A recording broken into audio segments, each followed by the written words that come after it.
Magandang araw mga kaibigan. Bigyan natin ng reaction, opinion ngayon itong post ni Rex Riller. Pahayag ito ni Ombudsman Boying Remulla tungkol dito kay BP Inday Sara. Pag-amin ito na wala siyang magagawa. Hindi niya kayang tanggalin sa pwesto si BP Sara. Wala na. Panalo na si BP Sara. Ombudsman Boying Remulla nilinaw na wala siyang kapangyarihan na paalisin si BP Sara Duterte sa pwesto. Naka-DDS. Relax lang po tayo. Sa gitna ng kahilingan na imbestigahan ang confidential funds ni Vice President Sara Duterte, sinabi ni Ombudsman Boying Remulla na wala siyang kapangyarihan para alisin sa pwesto ang Vice Presidente. Klaro, di ba? Ayon kay Remulla, isang impeachable official si Duterte, kaya wala siyang kapangyarihan na i-dismiss ito o palisin sa pwesto. Sa kabila nito, handa naman si Remulla na bumuo ng fact-finding team para mangolekta ng impormasyon at ebidensya kaugnay ng confidential funds ni Duterte. So ito ang kanyang payag. Wala akong sinusunod na timeline rito. Basta sa akin kung anong kayang gawin na. Basta acts with urgency all the time, sabi ni Remulla. Kapsyon, Remulla inamin na wala siyang kapangyarihan na paalisin si BP Sara sa pwesto. Kahapon ba yun? Yes, kahapon nata. Mayroong mga tatlong grupo Anak Bayan, makakaliwa. Tindig Pilipinas, mga dilawan. And then may isa pang grupo na hindi na pangalanan, baka mga Marcos loyalist. So, nagsasama-sama na ngayon, Unipink, makakaliwa, para sirain ng todo-todo si BP Sara.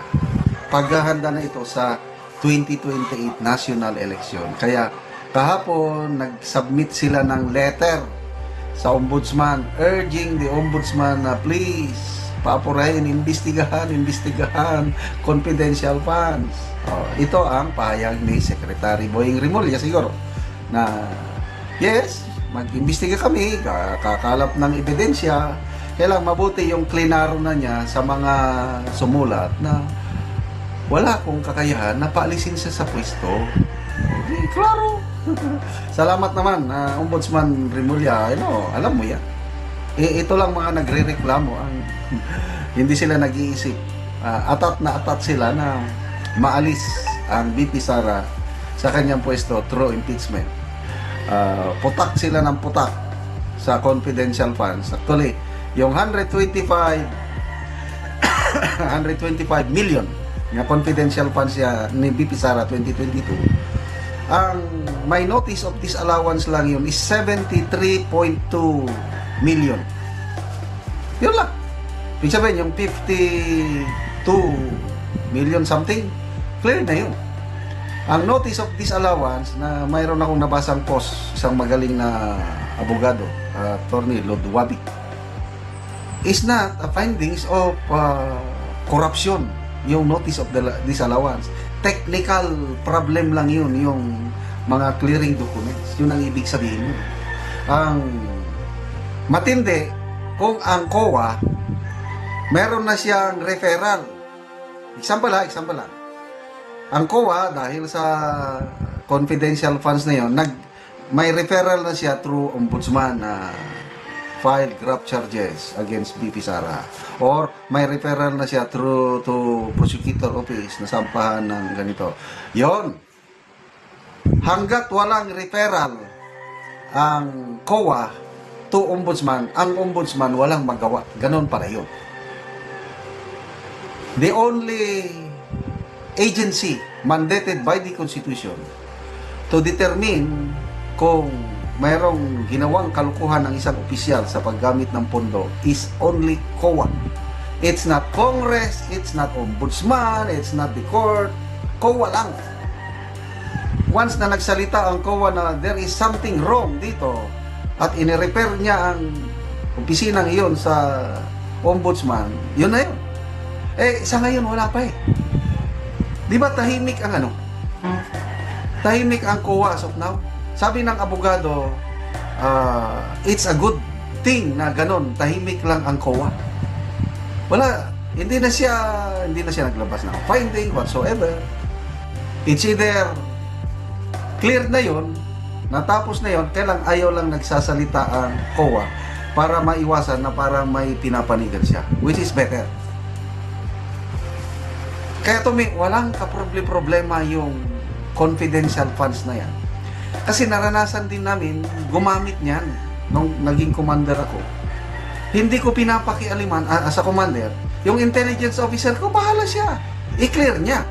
Kaya lang, I am very sure na gumamit siya ng Mary Grace Piatos, something like that. Yung alias ba? Alangan naman nagagamitin mo yung actual real name ng agent. Napakadelikado ang buhay ng mga agents. Meron kami, nung battalion commander ako sa Agusan del Sur, ang galing yung intelligence officer ko. Marami siyang na-recruit, na itanim niya. Agent namin, nandun sa hanin ng mga NPA. Nakakapag-report, timely report, sir. Bantayan nyo yung bayan na ito, example. Bayugan City, sir, nakatarget, aatakihin na nila. Bayugan City ng Agusan del Sur. Pinasa ng aming agent o pinuntahan ng intelligence officer ko yung mga kapulisan sa Bayugan City. Naghanda sila. Pagdating ng atake ng NPA, wala, maraming patay sa NPA. Kaya nga naman, nakahanda yung mga kapulisan. Ganon ang trabaho ng agent. At hindi talaga isinusulat ang tunay na pangalan for security reason. Ganon ang kaya Mary Grace Piatos. Normal yan, nakakaintindi ako niyan. So, good luck sa mga hindi makatulog-tulog. Itong si Congressman Percy Sendanya, hindi na daw siya nakakatulog ng mahimbing hanggat hindi mai-impeach si BP Sara. Kaya good luck na lang sa inyo. Salamat.